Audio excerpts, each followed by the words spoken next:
Colleague at TPI, Janet Alexander, has helped me to understand how to train the female athlete differently.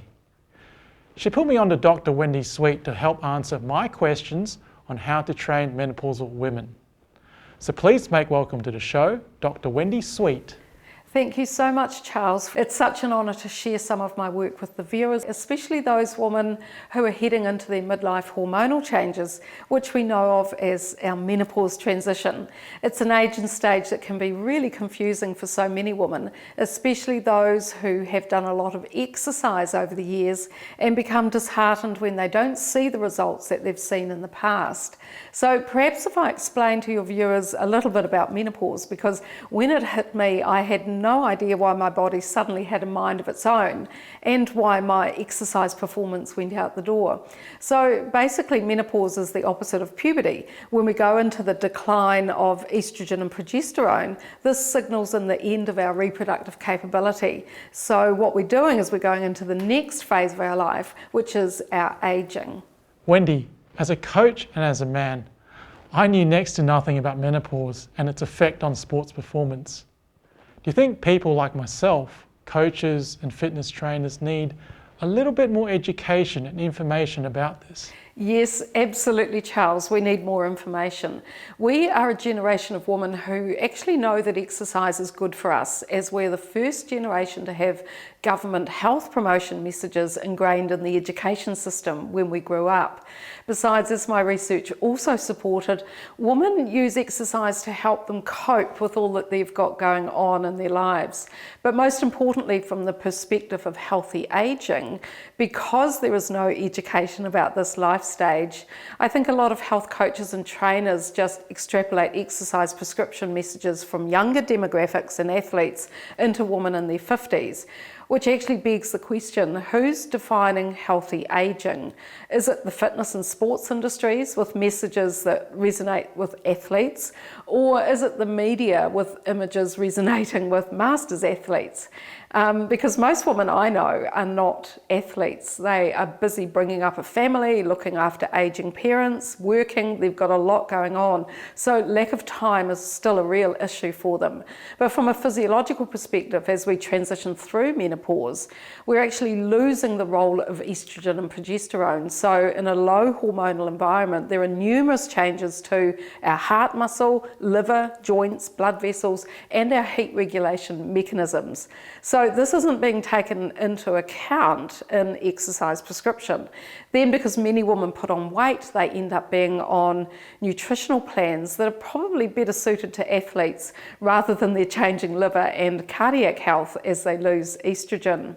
What's more, larger women have a risk for heart disease as they age, whilst thinner women have more risk for bone density concerns, which is known as osteoporosis. So depending on a woman's body type, it's really important that she gets a balance of cardio, strength, and relaxation and stretching exercise as well. But of course, you know, as we all know, exercise must be meaningful to women so they do it. And it's important for trainers and coaches to understand the lives that women want to lead as they get older. Do they want to be strong and flexible for golf or skiing or hiking? That's the question that should be guiding exercise prescription. Wendy, some of my clients have complained about dizziness. We all know that balance is critical to perform well in sports, but is there a connection between balance and menopause? Yes, absolutely. In fact, I found myself that I couldn't do my step classes or the rapid twisting and turning in the exercise to music classes that I'd done for years. It's got a very technical name called benign paroxysmal positional vertigo.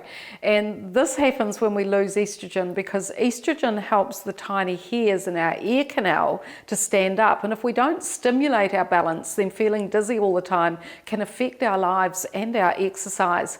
Falls are the number one problem in elderly women. So one of the things that women need to begin learning from midlife is to do more exercises which actually stimulate balance, gait and stability. Balance, gait and stability. Now I can see why. Wendy, does this information have relevance to women who aren't athletes? Yes, indeed it does, Charles. And I think that the most important factor that impacts on women in midlife, whatever they're doing, is their lack of sleep and feelings of anxiety. Both are related to our high pressure lives, intersecting with our hormonal changes in menopause.